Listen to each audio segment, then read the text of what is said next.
Ja, det verkar ha vondt, det er derfor han gjør det. Ja, han gir beskjed at han har vondt. Ja, det har han ikke gjort på lenge. Nei, det er en grunn til at han gjør det. Han gjør det ikke for å være stygge, det er for å gi beskjed. Vi prøver oss for å komme på bakken.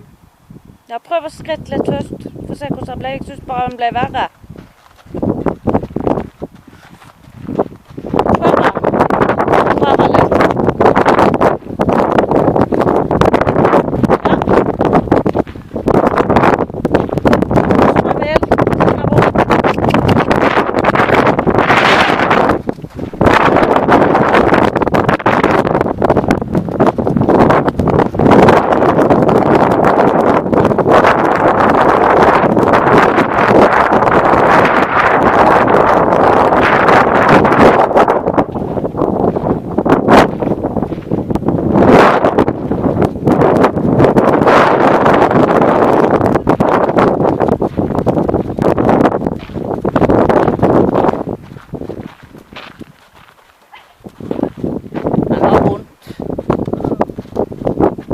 Ser det på han, at han liker det ikke.